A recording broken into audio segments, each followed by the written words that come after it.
welcome to another episode of The Girls Glasses God podcast. Woohoo! Happy Easter! Happy Easter! Hey. We are recording this on Easter Sunday. Easter Sunday, Aww. Christ is risen. Hallelujah. Go to Praise our, Jesus. our social media and check Our how we victorious dance. dance. How we danced for Jesus. Haters will say We did what not they want dance to with. say, but oh well. Haters will say things, but that's the reason why they A hate us. victorious dance is a victorious dance. Regardless of what it looks like.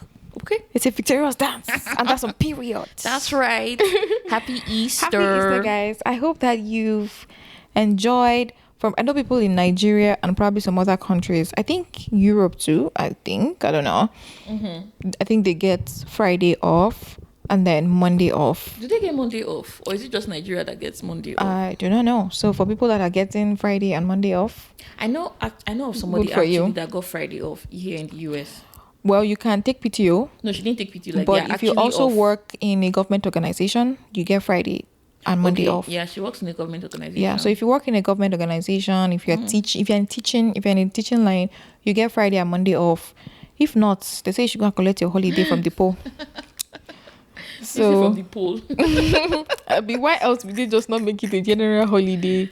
Oh gosh. Oh, but yeah, happy Easter. If we're in Nigeria now, there will have been rice and at home in my church we used to do Easter Monday picnic, and it used to be like so much fun. So my people at home are preparing for that. And what are you preparing for? To walk? To go to work, my dear. To go to work. Corporate life. But we thank God. We bless the Lord. We thank God. All in all. Hallelujah. Praise God. How have you been? I have been doing well. I have been great.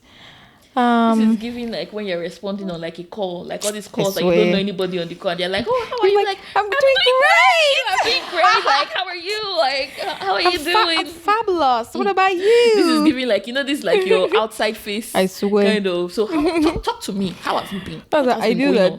So you know how usually when you ask me like how are you, I'll be like, oh, I'm okay. Mm-hmm. Like when you ask me or like people around me, that's how at work one day somebody asked me, I was like, I'm okay, and the person was like, oh, just okay. I was like, oh, like I'm okay means like I'm good. Like, do you get? And I realized that I'm okay does not sound okay. It's not okay. Two different people asked me, oh, just okay. Like, so the way, so when you say, it's just like when you say, oh, how does this dress? So I'm like, oh, it's okay. Like, it's okay as far, oh, like it's good to go. Just there. Is that what you think? Is that what okay means? If you ask me something like, oh, it's okay. No, if I ask you, how are you? And you say, I'm okay. Like using like the corporate context now. Like, I'll think you're not great. No, remove the corporate context. Like if when we are talking and you say I'm okay, like I mean I'm fine. Like I'm okay. Like I'm actually okay. You're good. You're great. But I've learned that in the corporate world, you don't just say you are okay because you are okay just sounds like, oh, you're okay. Like I mean, like it's okay. It's like just you're just there, there. like you're mid, like you're just there. You're not bad. So now like you're not down. You're not up. Oh, I'm fabulous. Oh, I'm great. But like everything's going great. It's such an amazing day. But you know the funny thing. Oh my God. I think I had this conversation with. Okay, I spoke to somebody that is. Your nail is matching your dress, so I'm just saying. So it was when I wore the dress that I was like. So I spoke to somebody that is like he's Nigerian, but he has been here for a while and in the corporate, and like the very first thing we said to each other was like we're talking about the weather, and in the back of my mind I'm like. We are so like it's going back to like are we not Americanized? That point where like he was like, oh, like how's the weather or something. I'm like, oh yeah, that it's no longer cold. I was just talking about how I was just like, there's a point by in time. By the way, if you haven't listened to our episode called "Are We Americanized Yet?" you should go look for that episode. And I was just thinking, I'm just like, wait. So when the conversation was happening, back of my mind, I'm like, Omo-Olorun, like, are we seriously talking about the weather? Like, that's the point where but it wasn't like we're just saying it just to say, we're actually talking about the weather. Like, oh yeah, like it's now so involuntary. Warm. Like you actually check the weather every day when you're going out. Because I feel like weather is a legit conversation because even if I'm talking to other people that are not in Atlanta, I want to know like what the weather is like. No, that's what I'm trying to say because if I don't know about you, but I think when I came and people talk about the weather, it's like, why are you talking about the weather? Do you get like when you're still very new to like America, it's like, oh, It's why are because people having Nigeria, conversations about the weather is the weather weather? everywhere. The weather is the same everywhere, regardless of where you are. So like when we're having that conversation, I was like, actually, this is actually a legit conversation, and like it wasn't even a thing of, oh, maybe it's when you're with other people. Like I was talking to a Nigerian, but he has been here forever. But we're literally talking about the weather. I'm like, okay, we are Americanized. But yeah. Or even like corporate issues, just like I think we're saying that I can't remember what I said. You were like, why are we using this? Oh, something about aligned. No, it was you that was said me that used aligned. It was you that used aligned. But now I find myself saying, oh, there's Maybe some circle back or nuances to something. these things, or let's take a step back, or like all those things. I'm not using them in normal conversations. It's like, what's going on? It's like, oh, you know what? Let's think about it and let's align. And I'm just like, what am I saying? Back on this.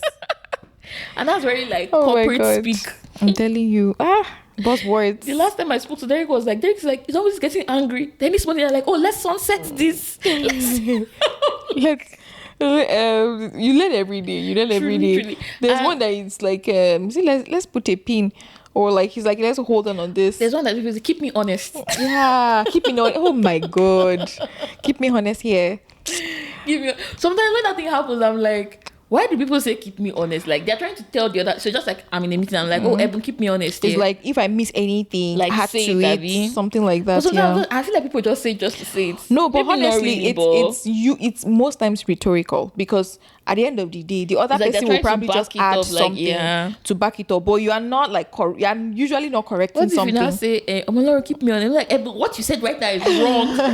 That's the thing. Like you never say such things. It's a little bit rhetorical. Yeah. And then you now, if you now want to do wasabi, you now No, but add like, and something. just to You now add say, to you now what say, yeah, Ebun you're said, actually right. But just But to like, add a I little just point. want to call out the fact that, you know, and it's something on the slide though. I just want to call out the fact that, you know, we are having this meeting by 5 p.m. tomorrow, and everybody needs to be available. The same thing the last person said, but in a way. different language. Oh, it's all a game. It's all a game. Oh my God. No, you have to. It's all a game. It's like the way I worked in Nigeria is totally different from how I work here. You have to. And the thing is, if you are from that should be another topic that we're going to talk about. if you're from me, I'm Nigerian, you not go anywhere. You not go anywhere. You just have to. You have to understand, because the people you are working with are not Nigerian, so you have to understand the lay of the land. You have to, just like how anywhere you go to, when you are even whether you're in Nigeria or you're not in Nigeria, when you move to like a different place, you have to, especially like, for example now NYSC, when they transfer you to another part of the country, you have to adapt to where you are. The culture. You have to adapt to the culture. So this is the culture of corporate America. You have to adapt to it. Yep. I was going to mention something, but I forgot what I was going to mention. I was going to say that this is another topic that we can We should do that. discuss. We should do that. on, Navigating like, corporate world as Nigerians in America. Oh my God! I mean, write it down. Write it down. Okay, Oshie. It will be now. I was also going to mention one more thing. What did I want to mention? Okay, yes, another thing about like just one final thing before we actually like get into like other stuff. One thing you think about, especially when you're comparing like Nigeria versus corporate America, is like when you're in Nigeria, like my work will speak for me. Oh. It will So be that- up for me. At the end of the day, it's you that will now speak for your work. You have to speak for yourself. Some people don't even work. Let me not say some people don't work, but like you have to actually. That was one of the things I struggled when I came, because in Nigeria, like when we're in a team and then we say, oh, A do this, B do this, the expectation is A will do it, B will do it, and when he or she is done, we'll come back and say, but over here, as A is doing it, You'll be typing the hi chats. team, I have now started the deck. Number one. Midway, hi team. I just completed the first I'm working on paragraph. DEF. If you need, no, for real. Like I literally struggled because it was more. I feel like it seems very performative. It seems so, but at the end of the day, I now realize that it's better to over communicate than under communicate. So that's like so I would rather now over communicate and I have never seen anybody tell me now that I'm communicating too much. In fact, if anything, it's still a feedback for me. I still have to constantly remind myself that you should that do I more. need to communicate more. So as in, I just started this project, right? And then we got on so we've not like really started. We're just like doing introductions and kicking off and all of that. And so I was asking, so like just trying to make sure that the team is working together on like a SharePoint. And then I was like, hey, like, I know this project we're just starting now, but you know when you are starting on a new project, sometimes they had like an existing SharePoint site where they store documents before they go. So I now asked the manager, I was like, oh yeah, is there a SharePoint site already? Blah, blah, blah, blah, blah. And I said, no, that can I create one? And I said, sure, I'll go ahead. It's not to create SharePoint. One guy just said, if you need any help. She said, if you... So me, I was still like, I'd already created the site. I was just like adding people. So like they haven't even gotten the notification that they've been added. So you know, all I just, when I said that, because what I used to do before when I started was that if they tell me to do anything, I'll just thumbs up. I will not like respond. I'll just thumbs up. Then maybe when I'm done, I'll not say I'm done. But that one, because I know better now, I thumbs up. I've and I told was you like, several times that attitude of just thumbsing up to That's what people, I'm saying. because you also do it in your normal text, but continue. So I thumbs up like the message to show that okay, I've acknowledged it, and I said okay, I will get to that. So while I was doing it, I already created it. I was just adding like people to the SharePoint site. She now said, if you need any help, let me know. I just thumbs up back to her. That one is just thumbs up. What help can you render to me? What help can you render to me? Because and actually she's like you know, people that just entered, like she's still I don't want to say fairly new, but like she's not in the same, let me say like 2 years or 3 years of experience, right? So and because she's already doing all these things, which is very good, because the first day we had our kickoff meeting and everything, and we were talking about that you have to be in the office, you have to go to this office. So that office is our office. She wasn't like she started talking. I was like, like, you know how I think Nigeria puts this in your head of if people are younger, they should not be talking too much. Like if people are older than you, have not spoken yet, you as the youngest person, you should not talk. So and the partner was on this call and everything, and she was saying something. So it was like the partner was saying something. She said, I've spoken to the people in this office and they need to do this. That lady I was talking about just said, yes, you know, something. I was like, hey. And you know, but you know, you have to like consciously remove that thing from your mind. You have to like take away all those biases you have, like as a Nigerian or things like that. I'm telling you. And okay, do you want to say something? No. I just want to say that before we continue, just in case you are wondering, our topic for today has changed suddenly. So I know before you heard us say, "Oh, we should talk about this." Now we are talking about it in detail. So continue. So when I first started like my job, and I got to my first project, right? So it was me and one other girl. We were both new staff, but I was like higher ranked than her. So she's like fresh undergrad, like maybe 1 year out of school or something like that. And anytime we're in the group chat and somebody says we should do something, so that's the thing we're talking about they should see your work versus you speaking on your work. So me, I still partially had that mindset of they will see what I'm doing. Hardworking babe. So the senior manager will be like, Temitope and so person, you guys should do this. And the thing they are saying to me, something I can do very fast, that maybe I'm supposed to create something, I would have started it, done like halfway. So me, I was with the mindset of I should not be saying anything until I have something tangible to present. My God. While I've already like 30 minutes or maybe 20 minutes, I've done something, this my babe will just start and be like, no problem. Me and Temitope will start on this work by 12 o'clock. It's 10 o'clock they're sending us the message. And I'm like, I finished the work. What are you talking about? But you're not saying anything. But I'm not saying anything. So if it's like, and again, all these people are very busy. They are very busy. Like, you know, most times when you are like on your own and you're like, you are seeing all the messages, you think they're not though. Yeah. Because they have 1,000,001 things. It's not a group chat they're going to be thinking about. They're not going to be saying, who likes this message? It's a lie. It's who they actually saw like responding and saying. Exactly. So in my head, I was not like, somebody will not see the two of us and not say this one that is lower ranked is taking ownership over the other person. I was like, exactly. At that moment, I was like, any small thing is, we will do it. I'm setting up a call. Even after we say we will do it, 1 hour later, that we are on this. Do you know? See, I really hope this is like bants and stuff, but I really hope that someone who is probably just getting done with school or who is thinking of working in corporate America can actually listen to this and benefit from it. Like, I know we are laughing at ourselves, but we are literally talking about our experiences. Yeah. We had to learn, and it might have cost us 1 or 2 things, because when people have a perception about you, it's hard to change. Yeah. Right?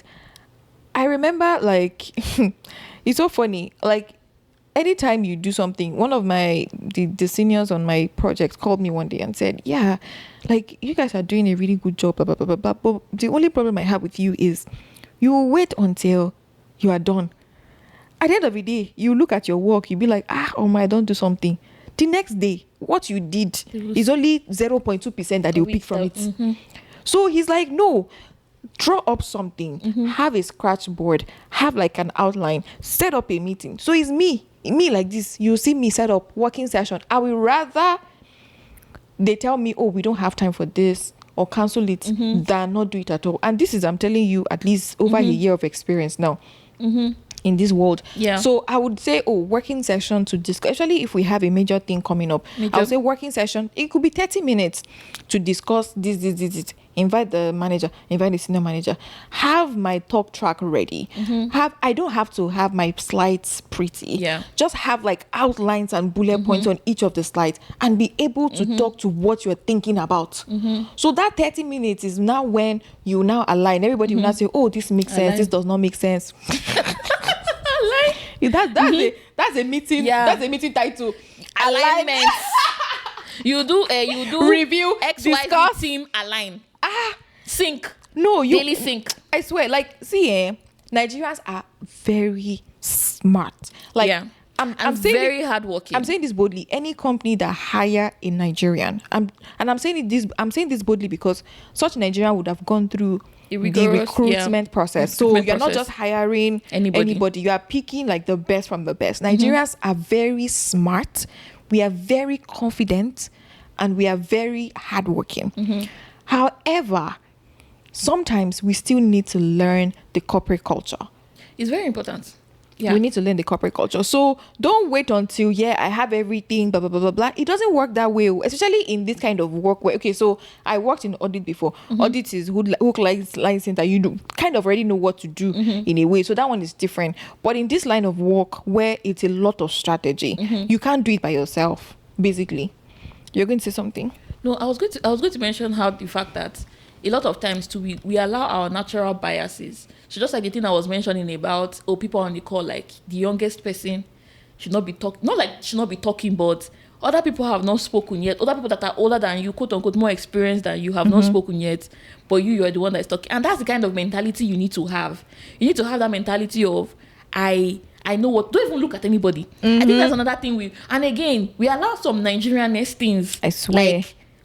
Like how will I say it now? Not overshadow, but like we allow it like distract us from what people are doing. Because most times you're supposed to look at like your other colleagues and counterparts, see how they're working and emulate it, like emulate the good ones. But because there's some mindset we have of this person is doing too much, or as a Nigerian, like naturally it's like this person is doing the most. Like you even be like making fun of like, oh, maybe you are doing too much, I can't do like that. But that doing too much is just the bare minimum. Not bare, but like that's the starting point.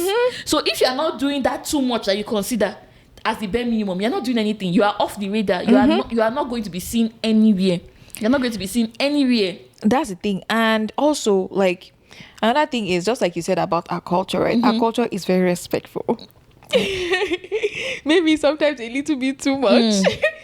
Starting from when they born you, someone that's like a year older than you be calling them auntie and uncle, brother, sister. When you not like, is an expectation that you call people like, even now we experience like people that are in quote older than you. Once they say that you are Nigerian and they're older, they just have that expectation that you have to like give them some. And the thing is, respect is, it should be, how do I put it? It should not be based on who you are or your age. It should be a natural thing to do regardless. Respect everybody. But it's like there's an extra form of expectation that Nigerians that are older have, of younger people. I think was it the one I was telling this about how if we are working together for instance, and you don't know my age, and I'm very smart, I'm doing what I'm supposed to do, you look at me like, oh my God, this girl is so smart, like she's doing that. The moment you learn that my age and you think, you are 5 years older than me, it has spoiled. It now changes. Anything that you want to do now will not make sense again. I swear. It's not like this small girl.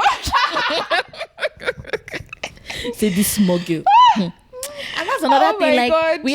we allow things like that also corrupt our mindset. That's why, because then when you don't look at it, then because a lot of people here are also very smart. Let's say you're 31 and your senior man or your manager is 28. Are you telling me that you're not going to listen to him? Will you not? Or listen to her? Because what do you mean? Let me even not tell you about one experience I had. So like obviously like I interned with this company before I started with them and everything. And one thing about consulting, you have to network, you have to talk to people, you have to all of that.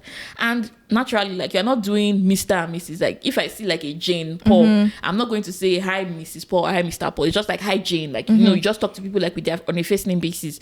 So that's the thing about the respect in Nigeria. Like, they know they know born you to be calling somebody Jane. I was talking to one of my former colleague when I was working in Nigeria. So like we're talking about she wants to like switch careers, and she was like, oh, like before she left Nigeria, she just telling me her experience, like, oh, like there's this eye service where, you know, when a partner is coming, you quickly can collect the bag of the I'm like, oh, we still do that. Things like that. Like, even there was a point in time, like in my former organization too in Nigeria, where they were trying to standardize things, and they were like, people should not be calling people It's by a their lie. don't say Mrs. Williams, don't say this. You have It's to a call them lie. by their first name. When they now said that the thing was going to bring trouble, they now say call people by their initials. So if you are Ebu Ogutegbe, I'll say EO. It's like if you're older than me, and instead of me saying Ebu, because that's in disrespectful. quotes, that's more respectable. I'll be like EO. I'll be like, so we will not be calling people their initials. And the funny thing was that, so I will still go back to the point I was making, but in that my organization, the funny thing is that we had some locations in the north, some locations in the south. It was later on I heard that when the locations in the north got that directive, they came back to the head of operations and they were like, we can't follow it. That Wow. they can't, that a small, and you know, in the north, I don't even know whether they take respect more than us or something like that though. But you would think, oh, it's southern people that have that respect, you know. It's a lie. Oh, that not. They were like, a small boy. The guy said it's that one director said a small boy cannot be calling me by my name. He said in the north that they did not. They kept on They cannot calling them follow that. Mr. and Mrs. They did not follow that. So back to what I was saying now. So while I was networking and all of that, so I'd been meeting people, talking to partners, senior managers, and the rest. And I decided to talk to like a Nigerian partner. So as I was about to send, so when I'm sending my messages, I send them like a little note to just say, to introduce myself and just tell them like what I want to get out of the conversation. And I was about to hit send. I was just like, wait, what if this man sees my name too and says, this Nigerian, you will now want to say, you're now calling me my name. I was like, hey God, what should I do? Like, I delayed sending that because I'm like, what if it's actually, because there are actually people like that. We've seen them before. There are actually Nigerians who, when they are with like your other colleagues, they act like the normal. But when they are with other Nigerians, they expect you to now bring the Nigerian factor into it. But is that fair though? It's not. It's not. Like, they're not expect you to now be calling them, okay, let's say the name is John Lagbaja. Everybody calls them John. But when it's now you now expect you to say Brother Mr. John. Lagbaja. No, this one is even like for somebody that is much older, okay, like maybe a partner level or senior director level. So it's not expecting you to say Mr. It's not, doesn't make, I was now confused. I was like, should I actually send it with like his first name or should I say Mr. This? But I'm like, at the end of the day, I sent it with his first name because I'm like, this is what When I was interning, this is what I will do. When I was interning too, I had that same dilemma. I think I sent one email with his name, the other one with Mr. I'm like, let's be safe. And let me also talk about the other side. The other side is, I feel like there are some people who have developed a closer relationship outside of work with those people. So for instance, like I was talking to somebody and the person was like, oh, that's my mom, like he lives not far from me. Now they've developed another relationship outside of work on a closer level in which one person has taken the other person as an elder brother. That's different. Do you get? But like that blank slate of so somebody will not say, are you not Yoruba? And something. Yeah, that one does not work. But I haven't really seen a lot of scenarios where people are like, it's I haven't really rare. seen, I haven't really seen that. It's very, very Especially rare. at workplace, I haven't really Very, seen. very rare. But now I'm like very, very used to just calling people by their fault. Like call them by very, their very, name, like very, very used to that. It's just very funny. And I also wonder to what they think. I also wonder if they also like experienced that when they were coming in of like, I think it will also be interesting hearing maybe somebody who is a Nigerian who has probably lived and worked here for like A long time. Actually, that would be great. To see how they, and maybe they also worked in Nigeria who too. Who I want to, that's number one. Who worked in Nigeria and they now moved came here and moved and here, is like a lot more older. Maybe we can like peg that somewhere and look for someone that fits into that. And the second one is I also want to learn from someone who teaches in a government or in an institution, any institution in America, who has taught before in Nigeria. So like looking at that dynamic change, I've asked a couple of people this briefly, like lecturing in Nigeria is very different. And then over here, think they we will even give mentioned you bass boats. Like, when I first came here. When you even talk about lecturing, I mean you're talking about higher education, not like Higher education and even like high school. because I know high school one is very like even middle school. It's crazy. I was telling you now, Yeah. like my dad's friends, okay, we'll be having that stuff. That's true. We can actually, talk Is he a about that teacher? too. She worked as substitute teacher for a while, Okay. but she was a lecturer. She retired in Nigeria as a senior lecturer, her and her husband. Then they came here as professors, then they now came here and then, they didn't want to just stay, Yeah, whatever. yeah, They do already nothing. had their papers and everything. So she was a substitute teacher. The husband is late now, unfortunately, but she was a substitute teacher for a while. And then she was like, she just had to stop. Even there was one of these one of Toby's, I don't know what to say. Let's say family friend. Let me just use that to categorize them. So his wife is the wife is a lecturer.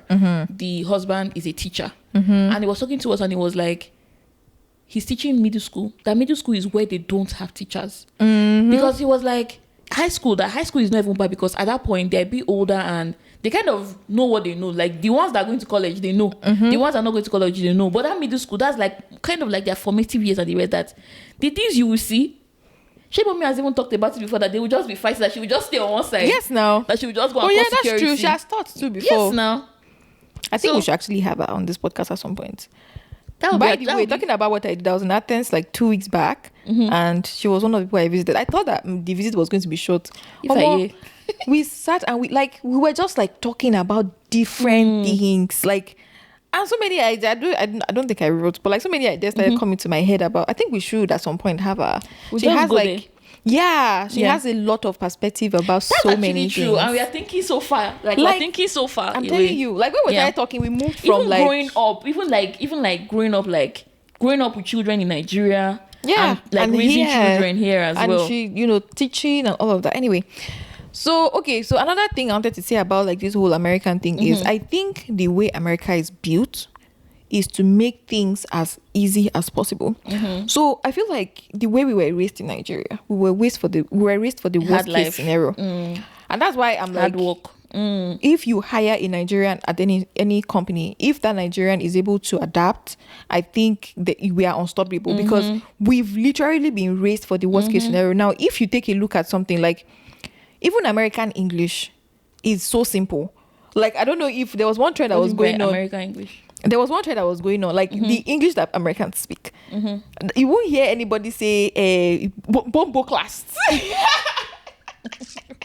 Or what are those nonsense English that we used to speak in Nigeria? Like all those conk English language. Okay. You know, mean there was like, one trend. Okay, There was one trend that was going on now that somebody they don't was use like, big words. what was that word? It was a whole thing on Twitter. I remember. There was one American lecturer that was that was saying that people don't use a particular word that is ChatGPT. Yeah, Then somebody now ChatGPT. responding and said that's what we do in Nigeria, that we use. It was a very simple. Gosh, I've forgotten. I know what you're talking about. It was a whole trend about something, and that's just because they have been trained to use like the Best simplest thing to define anything you want to talk about. I'm telling That's you, true. if you buy anything at the store, if you are struggling to open it, I think it was Sam that told me this one time. Like I was there to open something. It was like, if you are struggling to open it, then you are opening it the wrong way. Americans don't do, and that is so true. Like that's actually like one rule that just stuck to my head. If I buy something and I'm struggling to open the nylon, I'm opening it the wrong way. Like they make it so easy. And I think there was one time that people were insulting them that is grade 2 English language that they know, whatever. But the way they do their things, like, is so that anybody anywhere can do it. So now bringing it back into the corporate world is like, okay, if I tell you to do something and you are updating me every time you are doing it, it makes my own work easy. Do you get? I don't have to now follow up with you to say, hey, how far? Hey, how far? So it's like, how do you make the other person's life actually easy? So that's like the simple hack, right? So if you are struggling, and that's why another thing that they used to tell me is, I thank God for a lot of unofficial mentors. Like, honestly, one of the things that God is literally opening my eyes to in this job is people just saying, obviously they're not like, I don't say who you're or whatever, Mentor, but like yeah. the way like God has positioned them in my life, I just, just small things. And then somebody was like, okay, I'm blanking out on what I was going to say. Okay, someone was like, if you are doing a slide or if you are asked to do something 1 hour, 2 hours, you are struggling with it, then you are doing it wrong. Talk to the person that gave it to you and say, hey, you don't even wait 2 hours. Like, and sometimes I now feel like, sometimes I realize that I kind of feel foolish. Like, it looks as if I will be foolish if I go back and say like that's what used to be in my head, that will this person not see me as foolish or whatever, like, did you not see? But the irony of it is they actually don't see it that way. I think when you just said that now, I just thought about something, and about how, you know, we tend to think we belittle the things that we know, or when we know how to do something and we know how to, or we think it's something simple, quote unquote simple, now we belittle it. I swear. So when it now seems like, just like your example, when they now tell you to do something and in your head you're like, this thing is supposed to be simple and you're not doing it, you will now beat yourself up. I swear. Take more time. I and swear. Like, and Nigerians, we are prideful. We are very, very prideful. So that's the reason why. That's the reason why when you don't get the hack, it might be hard for you to succeed, because if you can't drop that pride down, because it's in your head, you are thinking that. And again, we also make fun of people, like, because of that pride of, this thing is simple now, why is this person asking this quote unquote stupid question? I'm telling you. So when you're not in that situation, you're not like, because you've judged somebody so harshly you before, you want to do the same thing, and that's when you now start having problems. So another example that I just thought about now, we're thinking about, like, you know, you're about to start a project, you know, just preparing like some, let's say, templates that you probably use for the course of the project. And somebody was like, you know, we have been talking about it, people have been building it, and me, I had some. So I was really dropping, I was just trying to be active to say, oh, I had this, like, in the spirit of like talking more and doing all of that. So I was like, oh, I have this, I'm updating it, blah, blah, blah, blah, blah. So when we now got on one call, one person was on like, hey, like, I'm still like not inexperienced or anything, but like, I've not had experience with getting templates before. And you know, it sounds like a funny thing to say, like, I don't have experience getting templates. Like, you don't get experience getting templates. But you know, when the manager responded, he was like, oh yeah, sure, that is not something so, like, the way they respond so gracefully, so like, that's not a stupid question. Nothing is a stupid question. That's what they shock me most. Nothing is a stupid question. Because truly, if you've actually never had to get a template before, how do you know where to get templates from? Because the ones I have are because I've worked on other projects before and I just like cleaned it up and things like that. Exactly. So it's actually a valid ask. But you know, some things that we just got, oh, it's simple now, it's not just a template. Why would you say you don't know how to do it? You get that kind of thing. And the funny thing is, we now do ourselves. That's because there's this saying that says, don't reinvent the wheel. If it's not broken, don't fix it. There's nothing you are doing that is absolutely new. That they've done it before. When someone says, oh, this, in fact, another thing I had to learn is, especially for people that are more experienced than me, if it's something technical, like not even necessarily like so technical, like if it's not an easy ask, I ask questions like, oh, do you have a template? Or have you done this before? Do you have anything that can show me? It's not being stupid to ask for help. I had to learn it.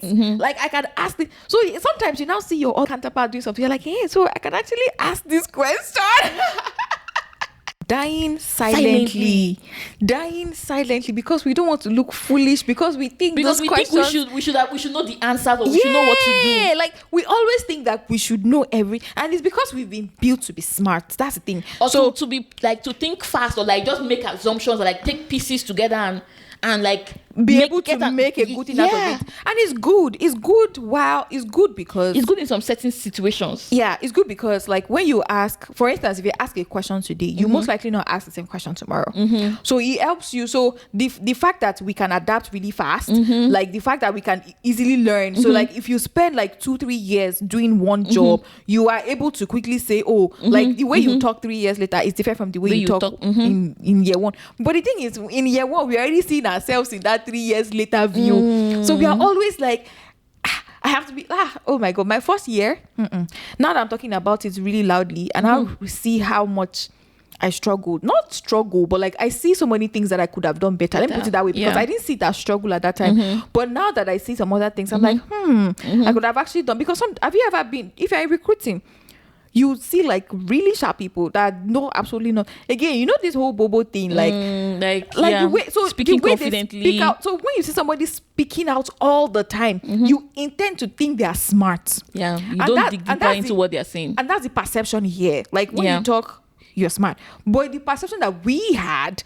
is you have to work for us to be seen as smart. Yeah. And then it's when we now see your good work, we'll now choose you to be the one to speak to that work. But is you have to talk first. That's how people will even see you. Talk. So that's the thing. With this mindset, because I'm still learning. God, I beg, like God is helping me, right? So even when I got on that call and everybody was talking, like somebody said something, another person said something, I was like, I will not be the one that will not say something. I now said my own too. So after the whole thing was talking, like we're just talking, asking questions, all of that. There was one girl that wasn't saying anything. I was not like, in the back of my head, I was not like, this is why they will label somebody as quiet. That's the thing. Because in a situation where it's like, everybody's talking, like they feel like you should be free enough to say something. And that's the mindset I had before, because a lot of times when I'm on some calls and people are asking some questions, it might be it's obviously valid questions to them, but I just feel like, they've mentioned this before, that you should know. That you should know. There's simple things that maybe they've answered before, or they've said this before. So I just end up keeping quiet because I'm like, I know the answers to all these questions. But that's why I feel like a part of this is also showbiz. It is because the repetitive part is usually what before now I'll be like, oh my god, like 3 seconds before somebody literally just said it. Like somebody literally just said it, and it should be a problem. I think in the Nigerian context, if you repeat a question that somebody has answered before, they will call you out. Yeah, and be like, I just answered. Nigerians are rude because the way they will call you out. So like, no, we also have to give ourselves grace, right? Because we've spent years in Nigeria. We've spent years. So it's not going to be easy to undo everything in one like sitting. 1 year or like 2 years or whatever. So it's not going to be easy. So I think that's how it now comes, and people are now like, oh, you are quiet. Because when that thing was happening, I was just like, I haven't heard this girl's voice. See me. Like, who am I now? I haven't heard this girl's voice. But I was just like, this is how perceptions are now created of, that girl is shy. And that's a bad, quote unquote, a bad thing for them to tag you in corporate America that you are shy. I told you now, like my first project, like my first lead my first review. Is it my first? Actually, my second. Okay, yeah, my second project actually. My first review on that second project, the most senior person on the project put in my feedback that Ebun was shy when she first got on the project. But thankfully, again, that's why I will also talk about getting feedback. It's very important. That's why you have to consistently get feedback, unfiltered feedback for that matter. Like, you have to be comfortable being uncomfortable, because we usually don't want to hear feedback. So especially when it's negative. So the person, the next person to that senior American person language. We used to talk. Like, he's also a very senior person, but it was not like the overall thing. So it was like, so he now messaged me. It was not like, this person was saying something about, but I told him that you are not this kind of person, that you are, you talk and everything. But obviously, like, we have ranks in this kind of work that we do.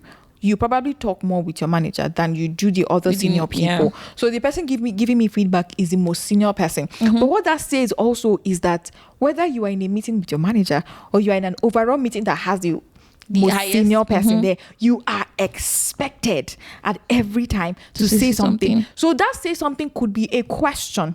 Because here's another thing. I realized that we don't know everything. And sometimes we tell ourselves, I used to do it. I'll tell myself, over the weekend, I'll go and look at this thing and know it. It's a lie. That's not how you actually know it. So they are expecting that even if you are new on it, like let's say that's the first project you are doing in your entire life, maybe in a particular industry. Now, in those meetings, you should now be asking questions. That's how you show that you are interested in what they are doing. So when they don't hear you do that, and it could be different things. I could say, when I get home, I'll go and read more on this, or I could say, I will ping, and that's what I usually do. I will actually ping the next person to me.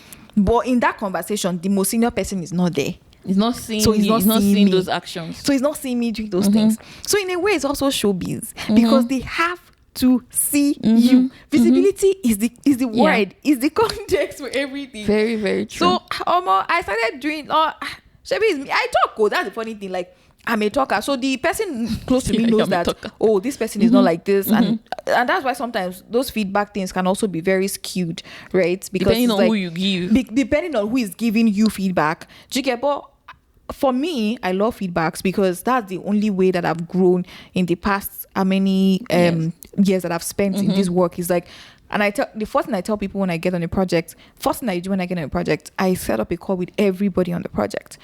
Let them know what I'm working towards, what my goals are for the next 6 months, for the next 1 year. Like, I've been telling people my goals for the last 1 year, what I want to do this year. And that's just because we need to set that expectation. And then I always tell them, look, it's not like I love feedback, but I need it. So I'm comfortable with feedback, live feedback. If there's no live feedback, I will set up one-on-one calls every month. In fact, this spread I'm on, I have someone who was graceful enough to tell me, set up a weekly call. That's amazing.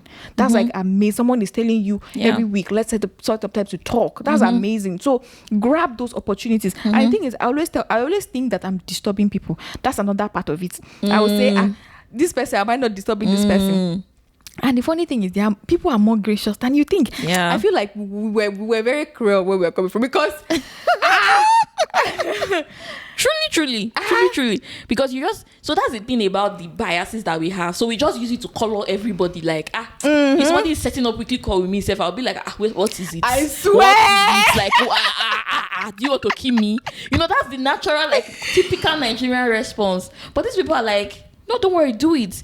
And it just brings me back. Like, I remember to like one of the like when I started as well, and I had like this one-on-one conversation with like my senior manager. And in that project, my senior manager was actually the one I worked with the most, rather than my manager, which is like the opposite, right?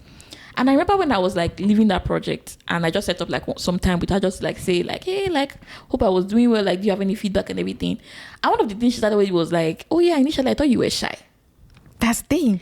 And again, me, and because that time I was even starting, I didn't even really know a lot of these things, and we're working remote. It's very hard again for your personality to show when you are remote. Like, there's a way you have to like build yourself up, like, and say some things and put yourself out there consistently. And I wasn't doing that. But when we are in person, I will talk. Like, I will talk, like, we were gisting, like, and she was very girly and everything. So we will talk. She will talk about this, talk about this. She even liked Nigerian food and everything. So I'll tell her, oh, I can cook this. So, it was not like, imagine if we had not gone in person. So because the good thing about that project was that we were meeting in person every other week. So it was like 1 week we are all online. The next week we are all in person. So imagine if we were online throughout. It's just be like, oh, Temitope is quiet. She's there, yeah. She's very quiet. She doesn't really and that's the perception that people now have about you. No, it's crazy, man. Like, we've come a long way. I don't want to say long way, but we've come some way. We've come some way. We've come some way because now, like, and the thing is, I enjoy what I'm doing. So now, how do people know that I enjoy what I'm doing? You just have to keep talking about it. You have to keep talking about it. You have to say it. So yeah, if you are getting on in corporate America, and maybe you are even already working, and you find yourself struggling, at your workplace.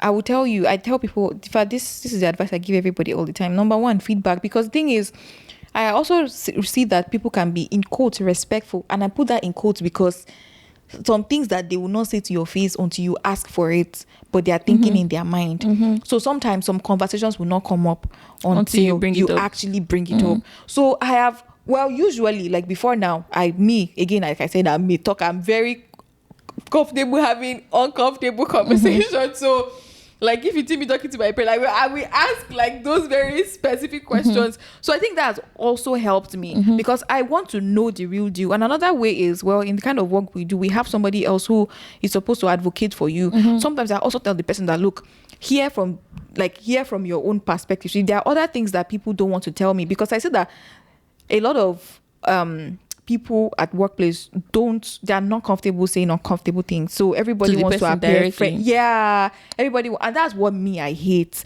Like, I don't like it when you are friendly to me, but like behind, if somebody asks you about say something different that you can't say to my face. Me. That's what I don't like about this whole culture thing. It's a very rampant thing, which I do not like. I feel like if you have feedback for me, tell me. Give it to me. So it's another thing if you keep giving me the same feedback over and over and over again and nothing has been done. That's a different conversation. But like, you've never even had that conversation about with me, and then you are now having the conversation with me about me with another person. That's already putting a dent in my image. That's what I don't like.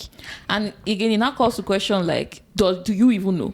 So it's just like saying, me and you now, we are having conversation, I'm acting all good and everything with you, but in the back of my mind, I'm going to meet John, and I'm saying, oh, Ebun doesn't really do this and blah blah blah blah blah, and John's perception will be like, oh, since me and you are working together, I should have spoken to you already. So, and then if you have still come and meet me, John, now to say all these things, it means that Ebun's probably not doing a great job in handling that situation. That's so, what the person thinks. However, like the thing is, you don't know, you did about not even know. Back thing, I think at the end of the day, so okay, now in this situation now, both of us are consultants, so we're talking from the consulting perspective. Do you think it's very different when you're doing, let's say, industry work? It's not.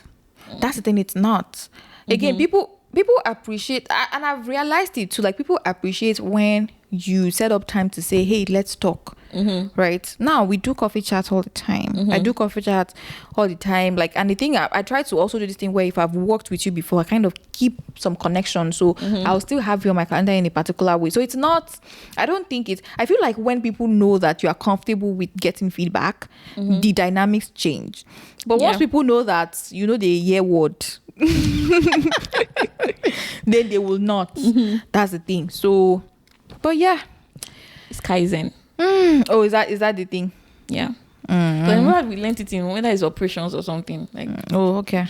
Continuous improvement, and which is the same thing. So just like I was saying, like Derek is in industry kind of like, and it was just like basically like the same life we are living. It's the same life that he's basically living, and we're just talking about certain things, and it's just like that people just use buzzwords. You know, Derek is always like buzzwords. He sends me Instagram reels every other day about that guy that's like, oh hi. And the conversations you have to like, okay, another thing again, I don't know if you know this, like skit maker Daryl. Yeah. So there's one series that he's doing on like one video call something where there are like 3 people he's one there. They'll just be doing like, you know when you join the call and everybody's like, hey, like what are you doing this weekend or something, and Daryl's face is just like, why am I here? Like, can we? Then I think the one I watched, I think at the end of this he was like, can we get started with this call? Everybody just but you know that thing is actually like initially like when you're coming in like with that typical mindset, is like, why are we doing all this ceremony?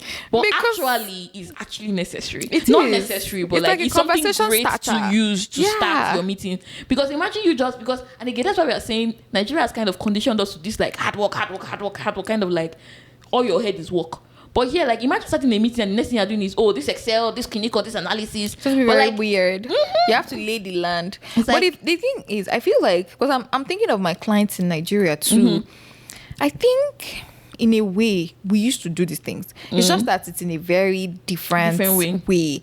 So, for instance, I remember anytime we go to a client, Kunle that time, he would, because he already had the relationship with those clients, he would, like, we could just spend, like, minutes talking about like, oh, what has happened so far, oh, this person, where is he, he was here last year, what happened, they will now tell us the gist of the person, this person has moved from one office to another, like we used to do. I feel like, okay, it's just different, but in a different perspective. So it's just that we've been conditioned to a particular way of doing it things. That's the thing. But, and again, I feel like I can't remember a partner ever asking me in Nigeria, how was your weekend? If you think about it, I don't even think so that's the thing. So the dynamics in which we also worked in Nigeria is different from how we work now. I think for that one we had it, maybe because I worked in a bank. So even what you are saying about like your clients and everything, we used to interact with customers. Like customers, you become their friends because you see some certain customers every single day. Like they always come. But like our own was what they call it now, branch operations manager and everything. They tell you a lot of bankers are like they're like partiers because a lot of your clients want to take you out. Like you have to like have fun with them and everything. So a lot of times on Fridays, I think it was even when I went like, I think when I got promoted and I got like a little bit higher in rank and everything, that we were part of like quote unquote the decision makers, that I now realized that like if you want to actually, how do you get clients to keep their money with you? They need to be able to trust you. Yeah. And it's not only about bank. They need to know that there's some personal things that you guys can go and buy suya together, or you guys can, for people that drink, you can go and drink together, things like that. So we kind of had that because relationship is all about relationship when you're talking about banking. That with not with the client, but with your fellow workers that are high ranked. So that's what I'm saying. At the highest level in the branch is like your branch manager, and you have that. But if you now go to like your regional manager or something, that one you hardly see that one. But I don't think she ever asked me anything like. But it wasn't until the point where we became closer. I would say. So like Yeah. you can't have that. So the dynamics change because I remember when I was a staff in EY when I first joined. I don't even think I can only recall one or two meetings. I remember that day Kunle Where was just you like saw, when we were in a meeting with the partner. Kunle was just like, oh, Ebun principal, because again, who you work with is very important. And I'm so happy that I have been blessed with amazing people. There are a couple of people here and there that, their head was somehow, but like for the majority of the part, Kule was so big on pushing us out there. So he pushed us to the client so early, like literally my first work at EY, he pushed us directly to the client. Like, so that way we were doing everything, and then he would say, oh, you need this, then go and talk to the client about it, and then we'll go. You just go, you shall go somehow, and then you now realize that you start being comfortable with that. You start being comfortable talking to your client. So now the next time you now go, you're not the one say, okay, how far, whatever. Do you get? So who you work with also matter, because I know some of my colleagues that did not have that. In fact, all of the jobs I did, in fact, when I was leaving, there was one person that booked me to the rest of the year. Say, you know this client very well, you do this. And that's just because the person I worked with already did the lay of the land. Like he literally pushed us. It was like, like be uncomfortable. When you do this now, then you now build that for later. In fact, I had Nigeria is worse. Our clients will be messaging you on public holiday because of relationship, but it just shows how they've gotten so comfortable with you. Yeah, and I think that brings me to a different point, right? About people who are actually termed managers, but don't know how to actually, I won't even say manage the people, but they don't know how to lead the people underneath them to get to a point where they can also be successful handling things on their own. Because just like the example of this manager now that you're talking about, that right from an early stage, they were already cultivating you guys to like speak to the client, like take ownership, like be responsible, and that's how your confidence builds. There are some other managers that they want to hide you, not hide so you, that but they like can shine. So they can shine. And I feel like there are some of them that they do it on purpose, and there are some that they don't even think about you. Yeah. Like in their mindset, it's like it's just them. They're just thinking about how are they going to do their work, and then they forget that in the role as a manager, you need to also make sure that you are growing and train. Exactly. Yeah. So like, again, the people you surround yourself with can also It's very help important to the kind of it's very progress important. and success you have in an organization. Because when you have a bad belly manager, it's God though. They'll take your shine. The thing is, you do the work, they'll take your shine, they'll go and present it, they'll say thank you to them, they will not come back and give you the feedback. Again, here and there you work with different people, but again, I'm just grateful that earlier on in my career, in fact, since I started my career, I have either not had a manager in quotes, and that has just pushed me to do the work and report directly, and had like amazing people as managers. So in between those two, like it's been very, very helpful. I've had bad manager. I've had back in Nigeria. Maybe we should do an episode on good boss, bad boss. The creativity is flowing. Good boss, bad boss. Because if you're working with a bad manager, nothing is going to make sense to you. You're going to be, and okay, so just like, for example, now just like how you talked about you're starting your career with a good manager that pushed you to the client. I started my own career with a bad manager that that blocked our glory, quote unquote. He did not block my glory because I broke out. Like I broke out. Hallelujah. Oh God. But it wasn't until when you are so how you are so used to something being bad that's your normal. And especially when you are a new staff, or when you get something dangerous. And that's where you enter, that's all you know. So it wasn't until I left and I saw how things operated in a normal environment that I was like, I've been suffering. That I'm like, no, this is all wrong. Because no, if I start to talk insert that song. No, that should be a different conversation. Yeah, good boss, bad boss. Please talk about it. Very true. Because people don't realize the gravity. They just think, I want promotion, and then you get to the point where you are supposed to be managing a team of 3 or 4 or 5 or 6 or 10, and you are still thinking about yourself, or you're thinking about, I don't want somebody to come and cover my shine. My dear, how did you get to your position? Did somebody not also put you out there so that they could see you and see everything that you're capable of? But no, that's actually a different, because when somebody does not allow you, you can't grow confidently. Yeah. You can't ever think what you are doing is right. Like, no. And that's why I said I'm happy that I had good people, because they're like who I see myself as in a way. Like, okay, if I, like, when I become a manager now, how do I train other people? So because I've been other people who were very intentional about training. So now, because one of the things that always worry me, or that I always think, I don't know if it's true, don't quote me, but that's just what I believe, that you become who you've been under. Whether voluntary or involuntary. Like, so you have to be intentional. I think be like those people. Either way. Yeah, I feel like depending on who is ahead of you and what kind of person you are. Because if I was under that man, if I now become a manager, I will do everything opposite of that man.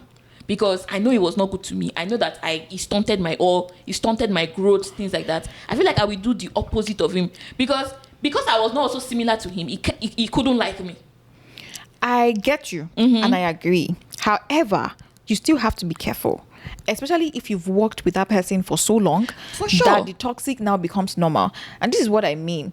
It's like when the toxic become normal, you now have to be intentional when you are in that position. Because do it. You know how if I roll with you for a while, okay, so Chicho was telling me that there's a way I say, I didn't realize that it's just something I do for lunch. Like when you're telling me something, I'll be like, So she now said, oh, that she started doing it. And her sister was saying, oh, where'd you learn it from? She's like, oh, she just picked it from Ebun. How am I saying now?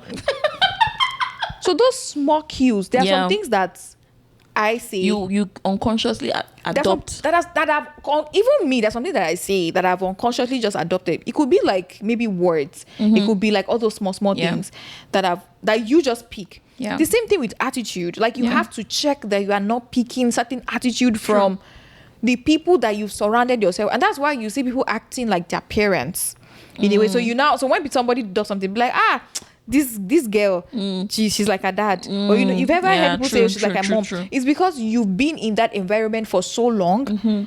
Such that you've now adapted some of those things. Now you have to now be very intentional that what you're picking is not the toxic one. For sure. If you're a manager, that's why sometimes when before people even get on jobs now, they will ask around. They'll be like, "Have you worked with this person?"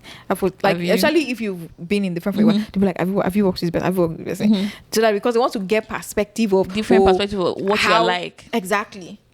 So it's very important. It's a people business. It's a relationship business. No, it is. It's a perception business as well. Because you can be very good at your job, but if people have a bad perception about you, nobody wants to be with you. Bro. Nobody wants to be on the project with you, regardless of how good you are, because they're like, oh, I don't want to spend time with you. I'd rather not.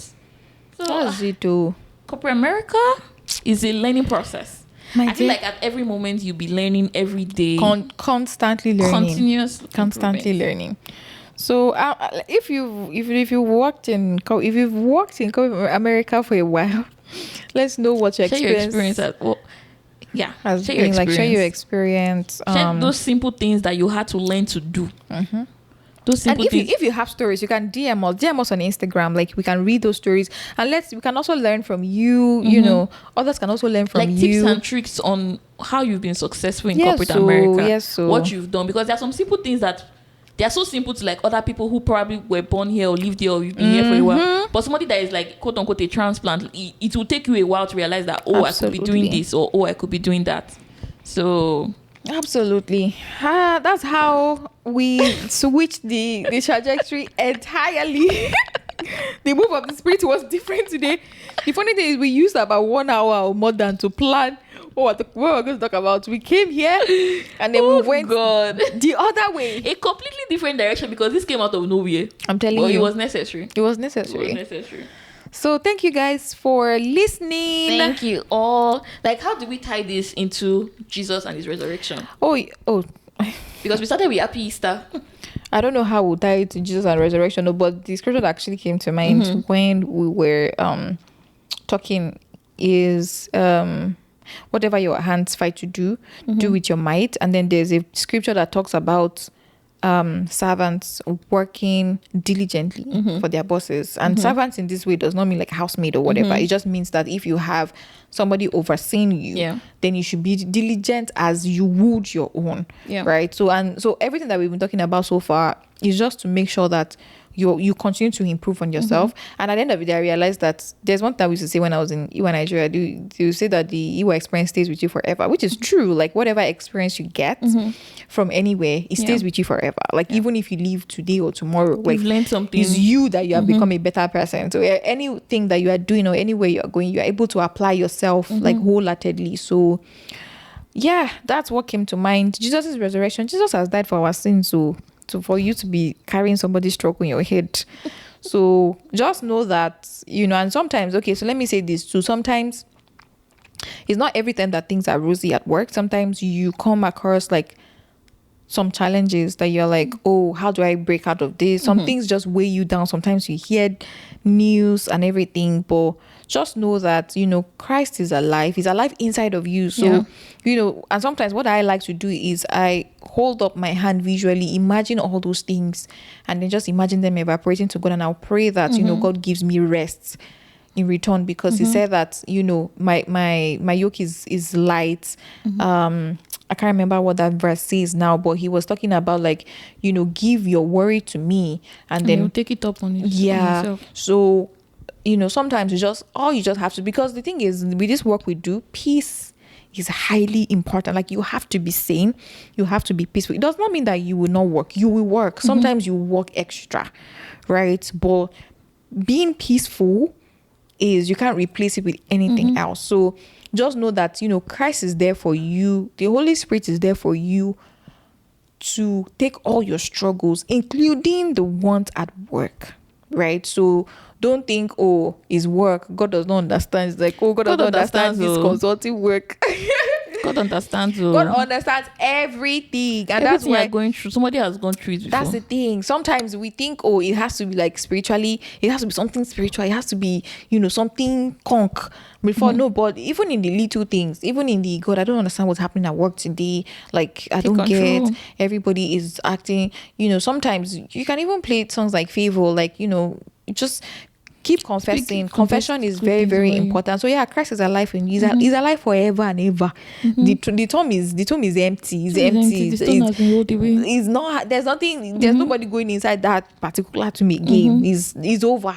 This chapter is closed. So he lives inside of you. So yeah. So even as you're talking, what I thought about as well is, if you remember the story of after David defeated Goliath, the Philistines ran away, blah, blah, blah, all of that. And there was a particular part where they stole the ark of God. And then they put it in their, I don't know what to call it, whatever the name of the place is. Maybe, I don't know what the name of the place is, but they shall put it where they put their gods as well. They put the Ark of the Covenant in the same place where they put their gods as well. And after they put it there that night, they woke up the next morning and the gods were broken on the ground. And then I just thought about it. Dagon, yeah. I just thought about it and I'm like, this is quote unquote an inanimate object that had like the presence of God. And it was breaking, like it was so powerful. Not thinking about how Christ has died for us, he has been resurrected, and he has given us his Holy Spirit. And he said this spirit that is in us is the same spirit and it has the same power that raised Jesus from the dead. So now imagine that same spirit with that same power living inside of you. Like imagine just God with the ark and his presence, like doing that, like all those enemy gods or whatever.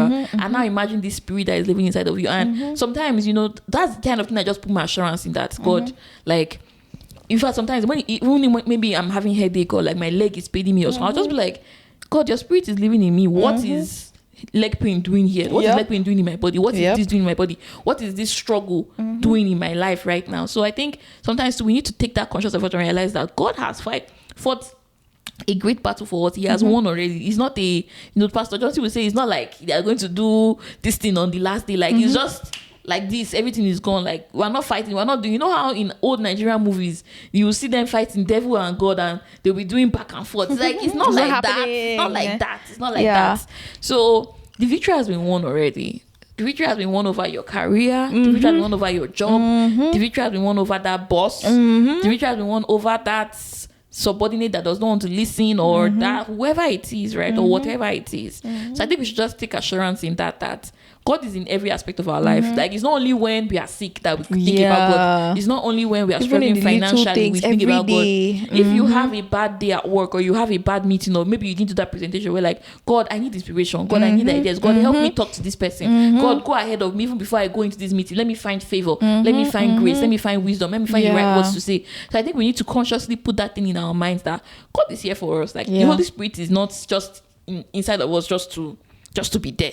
Like, take conscious effort to make sure that we are bringing God into everything that we are doing. I think that's my daily dose of you. Yeah, the Bible says in him we live, in him we breathe, in him we have our being. So it's in him we live. Like, imagine you're living somewhere, you're living in a house. So it's like that's where you are permanently, including like what happens day to day. You are breathing every second. So if in him you are breathing, then that means that every second he literally knows, he wants to be included.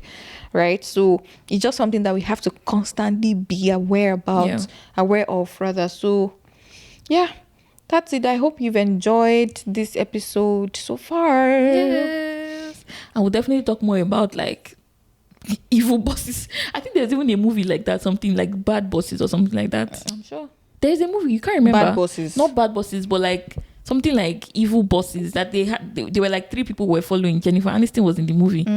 Horrible bosses. Okay, horrible bosses. I know horrible bosses. So like toxic bosses were so I don't know. Angelic bosses. My dear. May we not see them, may we not meet them. But I think it's all part of the experience. I was just saying that you grow from it as well. Yeah. You grow from it as well. It's all part of the experience. So yeah, it's been a great time. It's been a great conversation. We hope you've been blessed. We hope you learned something new. Also share your experience with us, or share your tips that you've learned that seems so simple but like has actually changed a lot of things. And let's know if you want us to address anything, right? Like, let's know if you want us to talk about other things in the coming episodes. If you have like stories or experiences, you can DM us or send us an email, right? Everything is on our social media platform. Girls Glasses God everywhere. So yeah, Girls Glasses God everywhere, I like that. All right, guys, see you in the next one. Bye.